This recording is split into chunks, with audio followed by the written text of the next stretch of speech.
This podcast on the intersection of mental health and public health features Reinette Arnold. Reinette Arnold has over 15 years of clinical, consulting, and program development experience. She majored in psychology and minored in sociology at Georgia State University, where I had the privilege of being her professor when I taught race and ethnic relations. Reinette holds a Master's of Social Work degree from the University of Georgia with a concentration in clinical practice. Currently, Reinette is a licensed clinical social worker in the states of Georgia and Florida and holds a national certification as a Master Addiction Counselor.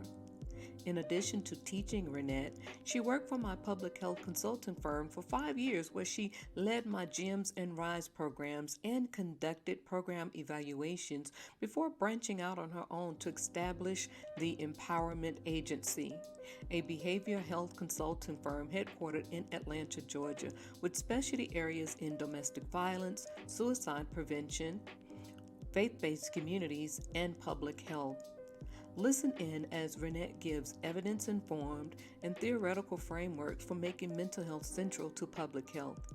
Then we have a very personal and vulnerable discussion about Black women and girls' unmet mental wellness needs and how we must support each other even when that support is initially rejected.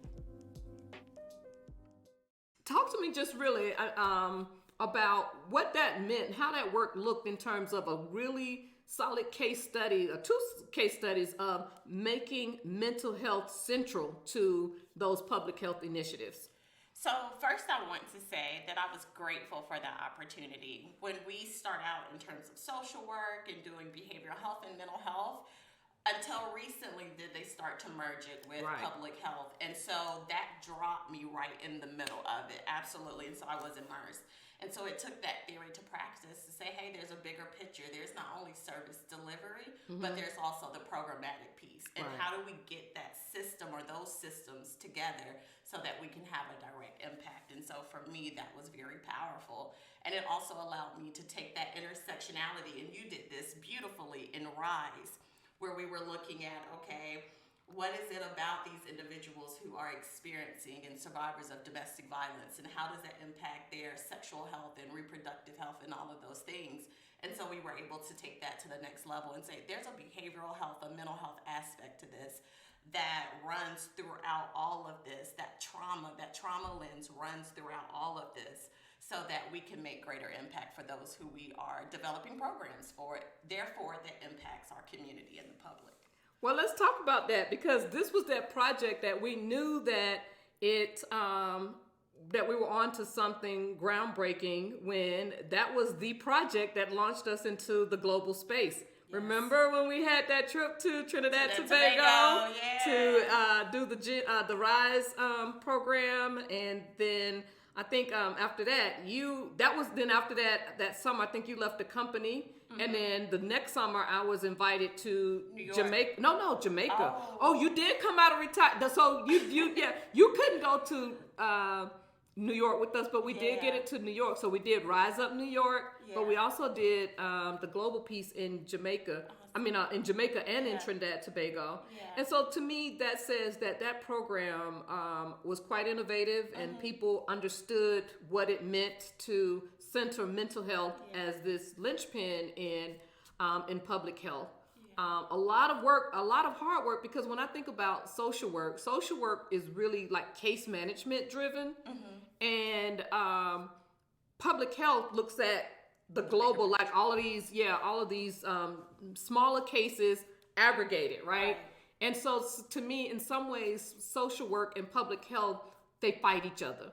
Like, I'm concerned with the unique individual, and then you're concerned with the aggregate body of folks involved. So how do we get public health to appreciate what mental health brings to the table?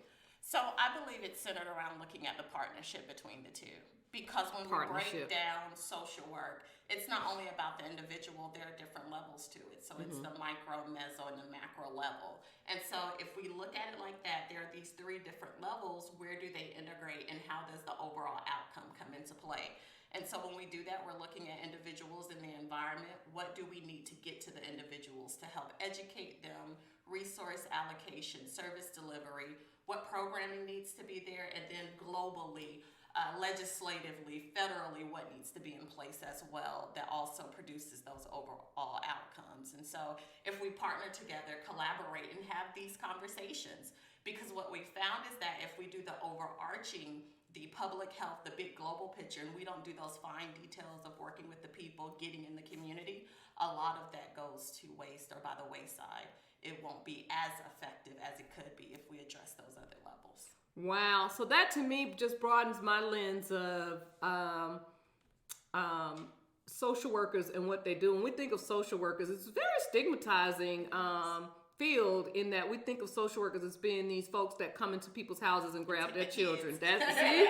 Right. And so I think that there's some work that, and I've been critical of Black feminism and Africana studies as well in this regard, and women's studies to a certain extent, that at some point we have to be our own best promoters of what we are actually capable of doing, and really insisting that people take a different look at social workers, because I think that we're leaving a lot on the table when we minimize social workers to put them on the defensive about the work that they can do, when you have just really talked about it just really so eloquently about these different levels. So we have to level up. And I'll also add that I also think social workers, we have to advocate and get outside of the boxes that society has professionally placed us in as well. And so getting involved in more public health positions, legislative, running for office. I would love to see more social workers run for office, because we understand the issues on those three different levels. Come on, let's just go there. Y'all understand the assignment. We understand the assignment, absolutely. And we'll get the job done. And so,